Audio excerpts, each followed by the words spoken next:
Today we'll be taking Shojodoji to a local tournament post-banlist. So last month, Shojodoji got hit by Izasaou getting restricted to 1, which is a big hit because Izasaou is one of your main grade 2s. You can get any stealth card from your top 5 and you can also bootleg your opponent's cards. A bit late, but I think they just do it so we have the same ban list as the Japanese format. We do get a replacement though, which is Stealth Dragon Dojun. On place, if you have a Shojodoji Vanguard, you can bind a stealth card from your soul.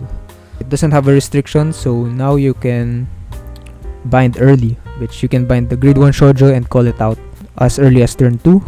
And an extra bind is really good, so you don't have to choose over other units to bind. Second skill, when put from your guard into soul during the battle phase, Energy Blast 2, and you can choose a face-up card from opponent's bind zone and put it into drop. We don't want our opponent getting their cards back to hand, and since they get rid of Izasaou, this is gonna be a good replacement for that. And yeah, we'll see how the games go.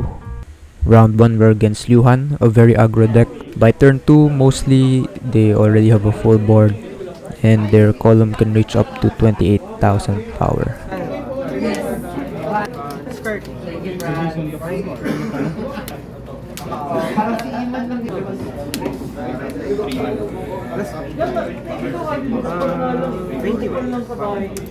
No guard.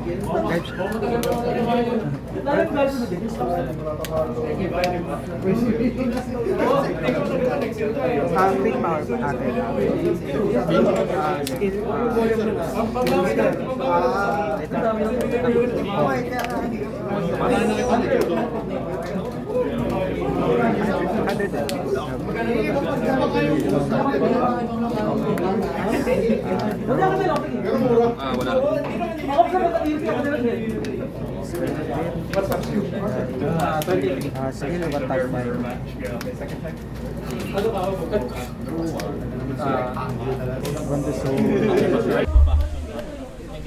Getting that heal last turn was really big, and I put the Unprecedented Soul so I have a attacker to call with grade 3 Shoujo skill. And we do get the one off Izasaou. Getting Izasaou early is great, but in this case we already have all our pieces, so a PG would have been nice. I decided to get Unprecedented maybe because at that time I thought that since I only have one Izasaou, now I have less attackers, but like I can always call the grade 2 Shoujo or Ogijishi. So the extra Kinran might have been better, and since Unprecedented does not have shield, and I won't be able to use it if our opponent does not hit our rears, because Leuhan, very strong early game. Their column can reach up to 28k. By turn 2, usually they have a full board, but they won't be able to farm as much hand cards compared to other decks. So my game plan here is to just survive. So Unprecedented, no shield, which is bad, and I doubt that the Leuhan player will attack our rears because they just want to push usually.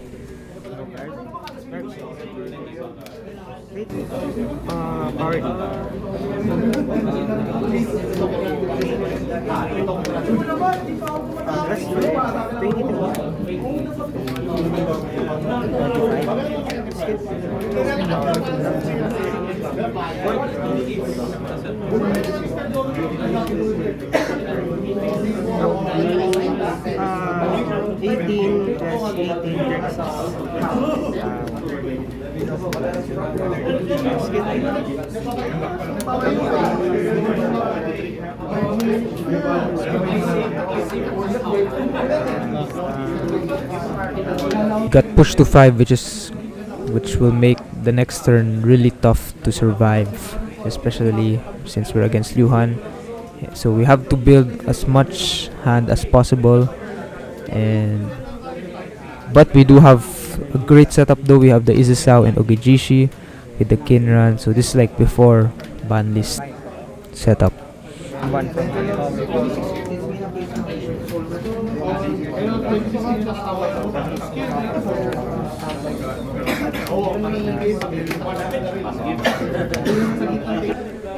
I call out the grade 1 Shojodoji so I can put I forgot what this card is called. Kagechika, the soul. So I was hoping to draw like a PG, but did not get it though, so it's fine. We can still bind the Tsukuyodachi we put in soul. Maybe I should have bound the Kagechika so I can call it and put it into soul for a draw with grade 3 Shojodoji skill, because we're gonna need all the shield we can get for next turn, and drawing into a PG would be really helpful since Leuhan has decently big attacks and has 2 Vanguard swings. And maybe I should have bound the bird, because the bird is like enables Leuhan's multi-attack. Plus 5 bro.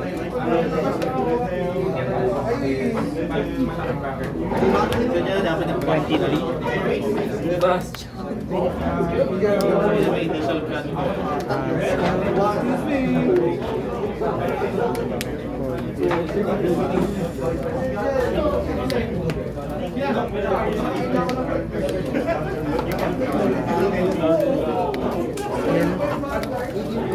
Bot plus 5.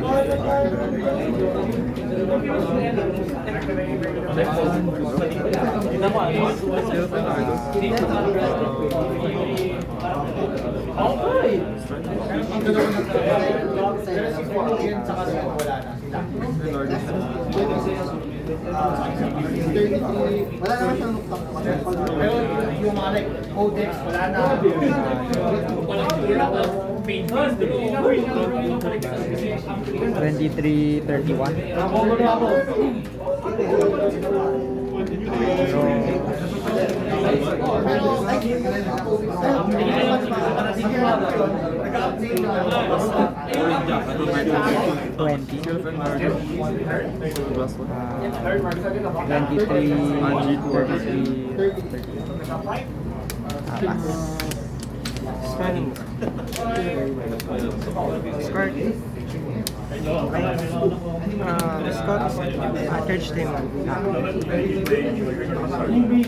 Scott is CPU.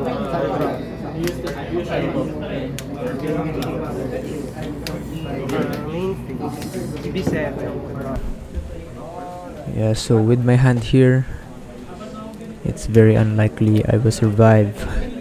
We got 2 unprecedents, which has no shield, and 1 persona ride, and a bunch of 5Ks. So I guess we can kind of feel the no Izasaou.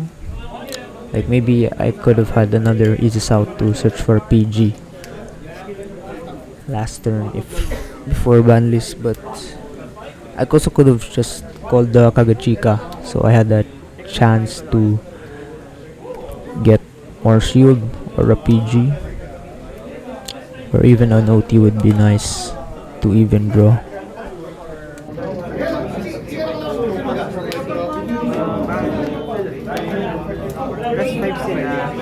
That's 5 plus since the bag of this. 23, 33.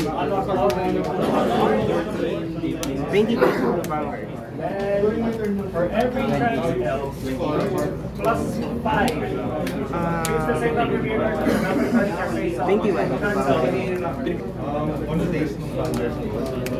And here I'm forced to want to pass it, and even though if I want to pass it, I still think I won't have enough to guard, because he'll have another 2 more attacks. He'll have another Vanguard swing, and the bird can move itself to attack again. So that's game 1. Round 2, we're against Harri. So far my first impressions of Harri is it's kinda slow, even though it has the multi-attack early. it relies a lot on the crest power. Well, but I've only had like very few games against Harri. So yeah, that's just my first impression or early impressions of Harri. So we do get the Persona ride to Souls, and we just put Shojodoji straight to bind since you want the Persona ride in Soul, so we can bounce it back with Kinran. Nandro. Discard code. Skill draw. Draw card. Great click punta sa Skill. Soldier card. Take Vanguard.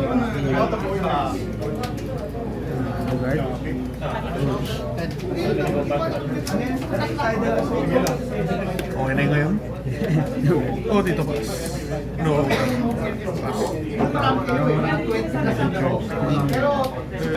Guardian Press. Skill 1,000.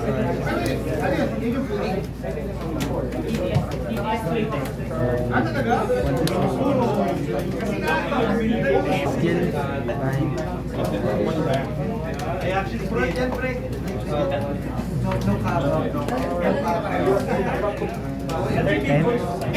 Forward. Ayos.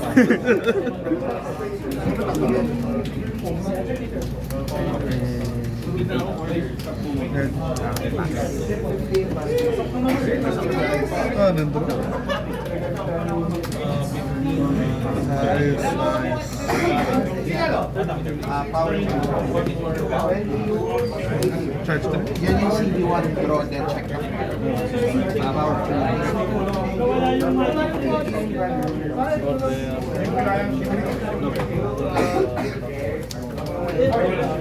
Ay, mali. 10 Vanguard. Okay, carry round 2. Sa waist. 18 Vanguard.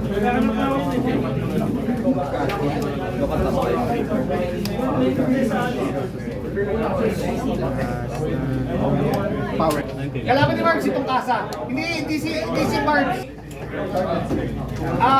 Dave, si Jack, harap kalaban mo. Here I could have chose to not bind the Gangram and just choose a empty rearguard circle, but yeah, I was just playing autopilot because right now I don't think we have any units that can remove cards from bind, so we'll just get the Gangram back to hand and he'll be able to soul charge one.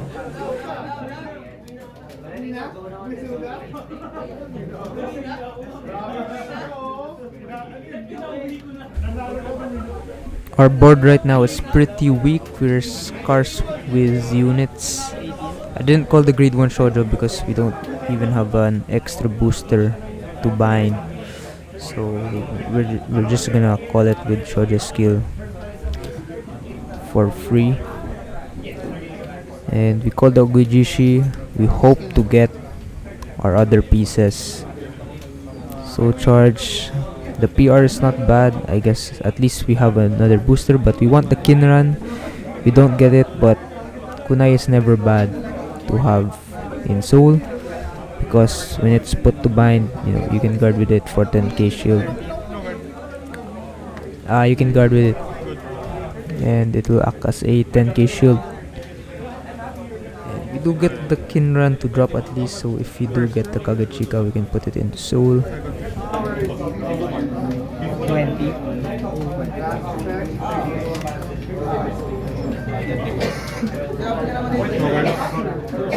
Current all effect. 28. End of turn, balik sa saan. Balik sa akin. Spell ng draw. 23.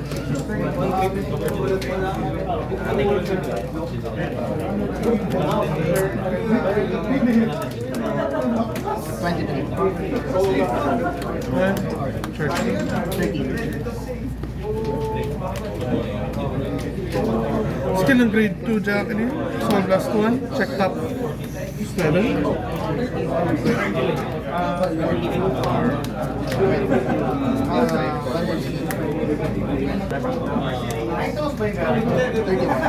Ito, pag mataas ako palaging plus 5. Ano ba yung first one? Night close din ba? Ayoko na. Trigger.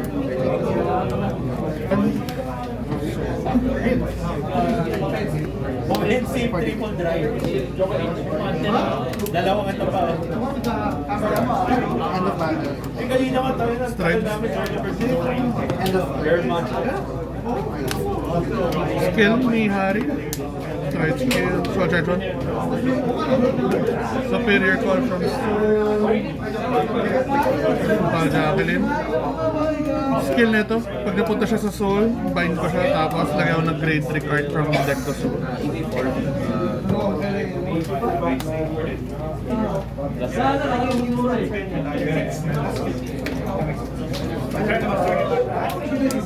Skill, so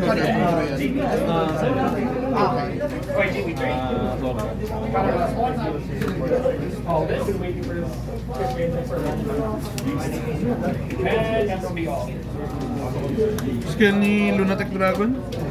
Flip face up. Check top 5. 5. Put 1 to Soul.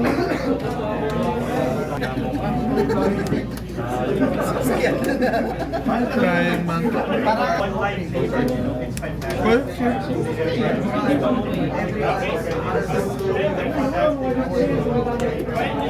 Ano fix? 18,000 lang. Skill? Call a card from Soul na ibang pangalan sa kanila. Okay na ba?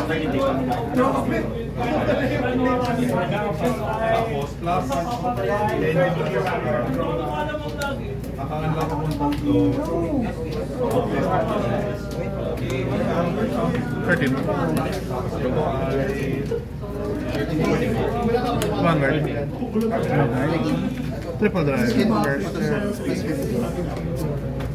Heal is good. Power dito by Jacqueline.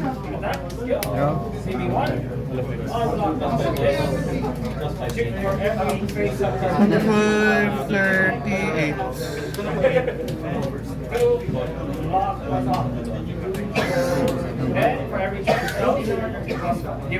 End of turn.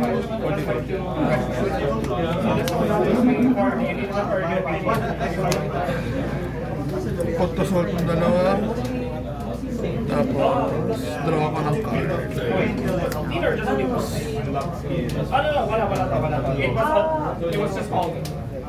Persona.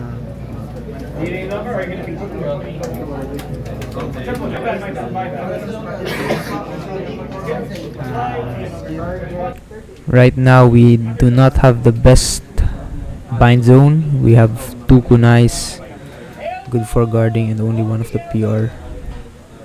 So we might have to be forced to call Shojodoji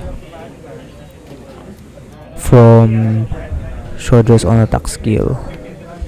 Because ideally I want the Unprecedented and Kinran in bind, and that's what I usually call. But we do have the one of Izasaou, but I might not use the skill, so I can save the CB.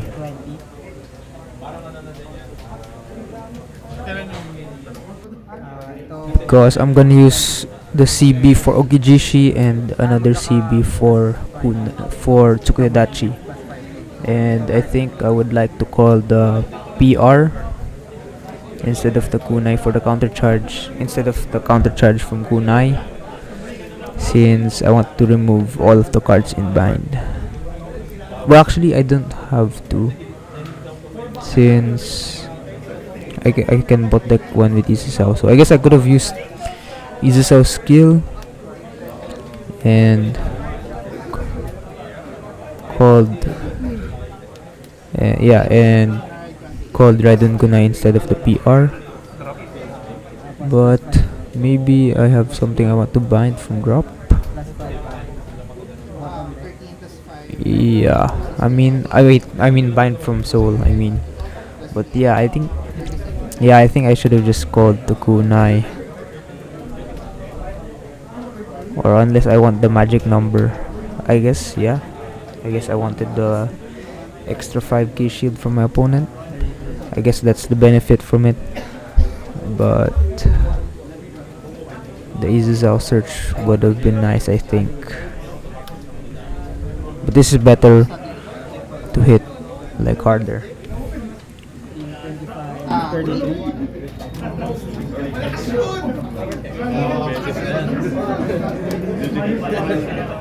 Oo, talaga ako kanina po. Ilan to? Si LJ na go siya. Kailan? Hindi, I mean, nung first game. Hindi, ano? Ganyan din, second. Kasi mas... Ay, ano ba OT? Blue OT. Strike. Science panalo. Skills or charger? Panalo. Enzo, panalo. Isa pang PG pero kulang na dun sa 4 sa 53 eh. 50-40 na lang. Dalawa yung Superior code. pag third game, OT ulit.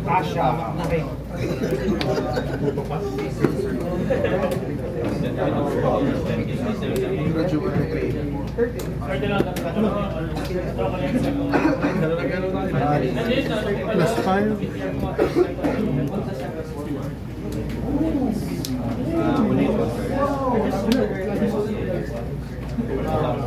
Activate yung Masquerade Bunny. Search ako ng Harri from deck.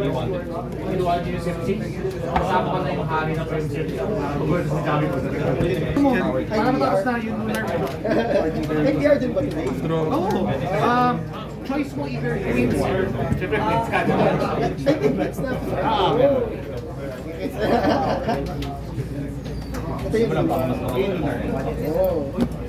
Ay, di ba naman eh?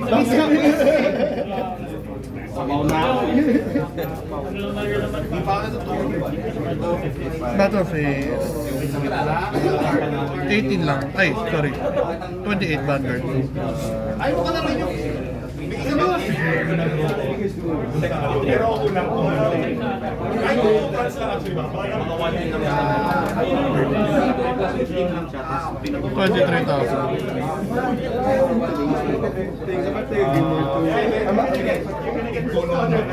Skill? Choose 2 card. Ay, ako ba pipili eh?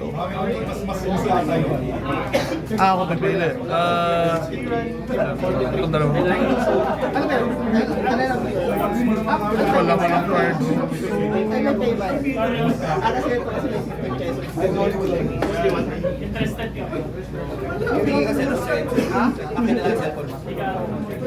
Gulo! 28,000. Ay, sorry, 38. Triple drive. First check. Second check. Product.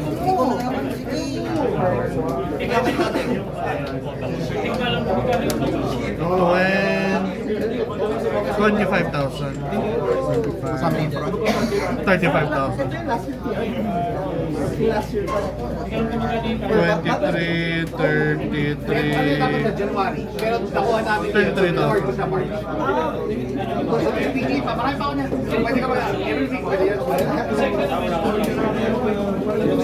End of turn.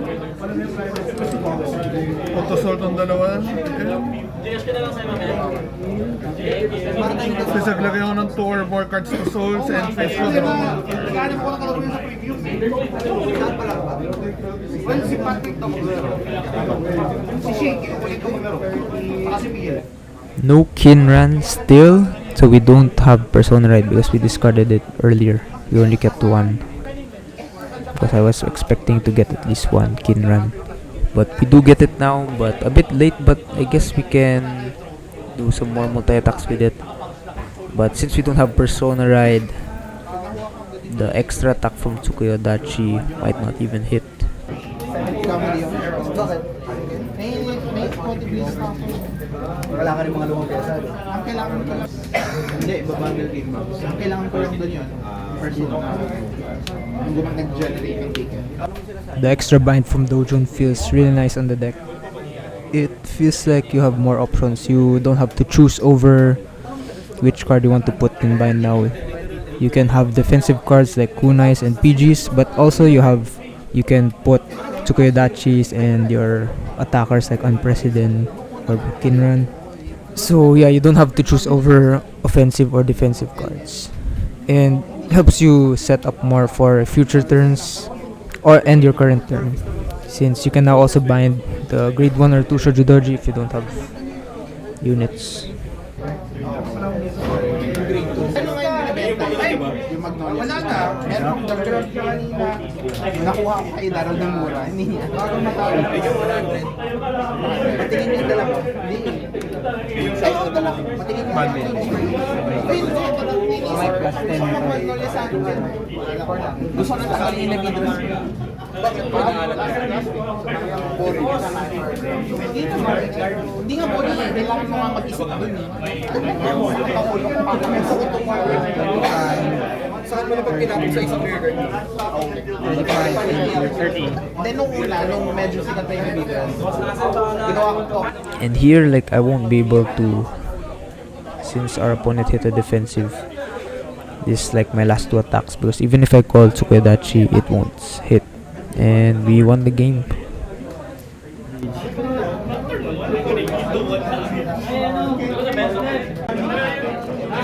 Round 3 we're against Rezael. My first thoughts on this matchup is the longer the game goes, our chances of winning becomes less and less, because Rezael is just a better deck. Once they hit Vita, they can consistently do 5 attacks and can keep on farming hand cards, which we won't be able to farm as much as them. And their attacks do get bigger. And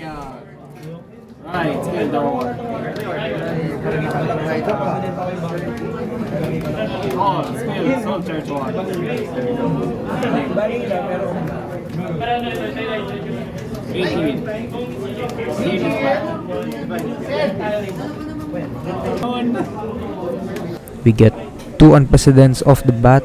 I bind it because why not? Since we have since we're gonna call Dojun anyways for the extra attack. Because yeah, I'm just trying to put in as much early pressure as I can.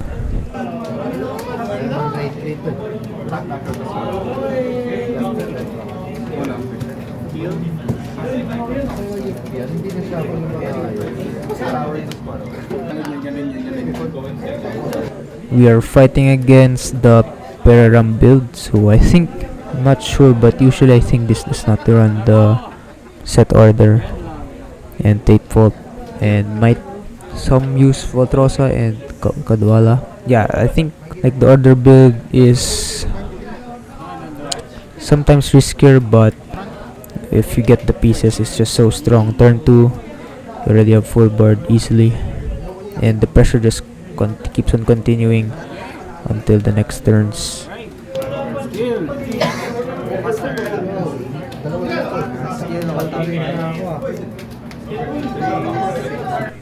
So we do get Tsukuyodachi on the top 5, really good, and also Ogijishi.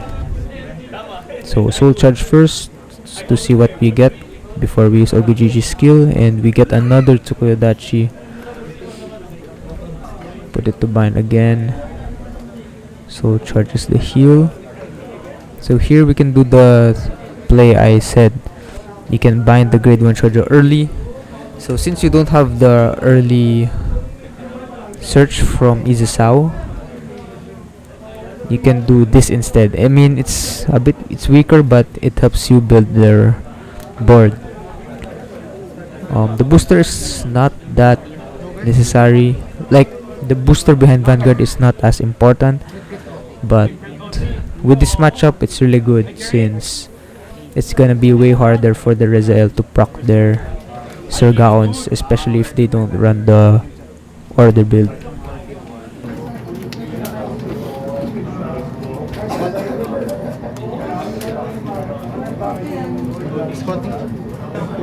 Ending.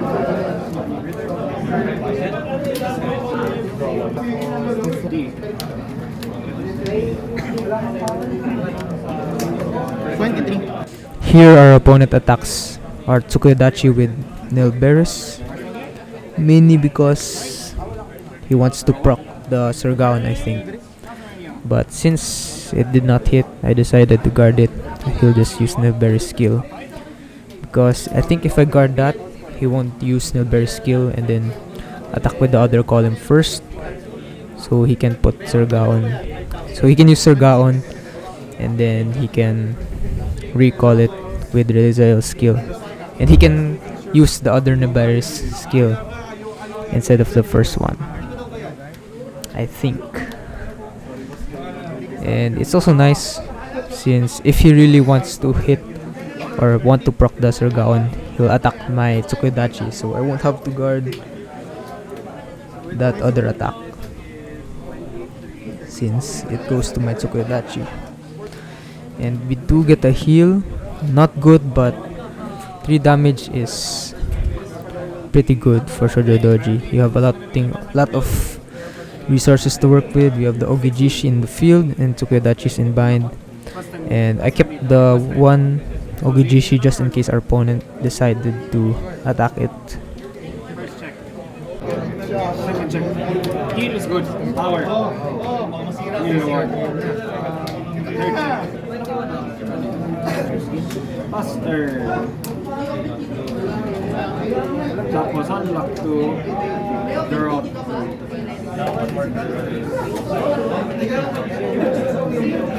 Pwede na.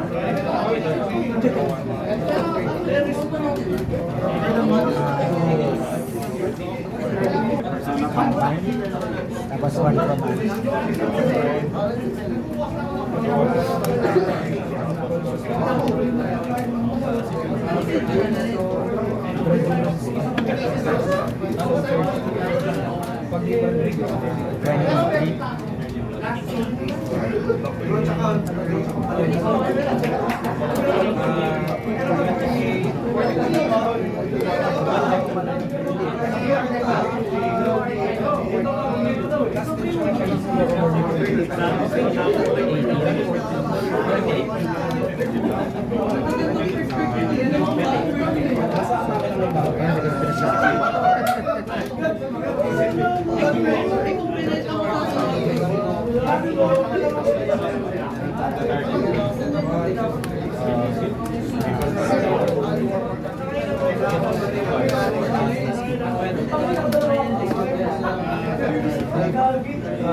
plus 5.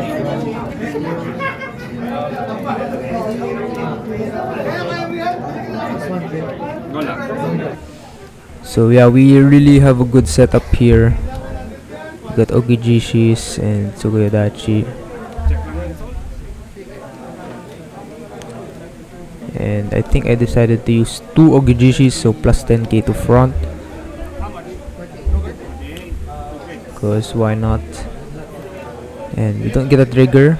So that was a crit to win. So our opponent's hand must be weak. So Biscotti.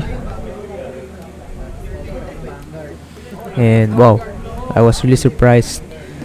But oh, so our opponent had to draw a trigger there, I think. And he did not get a single defensive, so yeah, we were able to win it on turn 3, which is really surprising. So I guess that's the thing with Rezael, you also run a bunch of grade 3s. And our opponent was not getting triggers throughout the game, like no defensives and also not even getting it in hand. So that's how important triggers are in standard, because your other units are just 5k shield. We ended the tournament 2-1, so we lost our first game against Leuhan and we won the next 2 games against Harri and Rezael. Rezael, one of the best decks right now, but I don't know, our opponent could have gotten unlucky. I think Shojodoji is still a good deck. It's definitely not meta though, but it still puts up a good fight, I think, up against any deck. You just have to adjust a bit.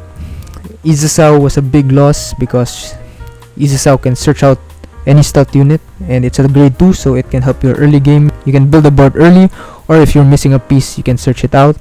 You can find it with Izasaou, and you can also get PGs, which is really helpful to survive. Like, you can bot the cards which the enemy might need in drop, like Sergaon or Nilberis for Rezael. But since Izasaou is gone, we now have more CB, so you're not using your CB early, so you have more CB on your next turn, so it makes your next turn more important. It's more important to have your Ogijishi in the field and the Tsukuya Dachi on your bind zone, so you can use your CB. Since you might not have your Izasaou anymore, your turn 2 might be weaker. That even makes your turn 3 more important. We do get Dojun though, a decent replacement since you would have had less removal, but now you now have Dojun, which can put one of your opponent's cards in the bind zone to drop. Not bot deck, but good enough, I guess.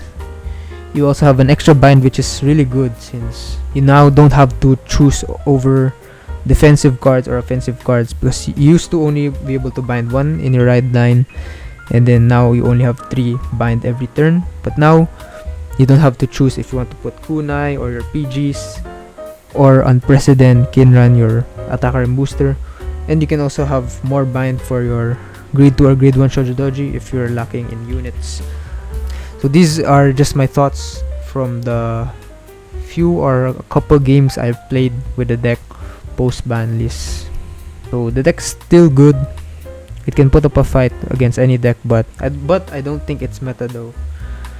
But I think if you're like playing at locals, you always have a chance to win. And yeah, you just have to adjust your playstyle a bit. Like my new build, I'm running 3 Dojun and 2 Kagachika. I removed 3 Izasaou and 1 Fall Heart. So now you can also have more recycling. Like you can, since I now have 2 Kagachika, I can put cards that I want. I can now put more cards from my drop to soul, and then I can bind them. So maybe like PGs, but so far I haven't recycled PGs much because the cost is just hard. Like 2 rear guards to guard from bind, but maybe I haven't tested enough or I haven't set it up as much. So yeah, I guess that's one thing you can now. Yeah, I guess that's one thing that you can do. You can now recycle more, and since you have more bind now. And those are my thoughts post banlist. Thank you for watching.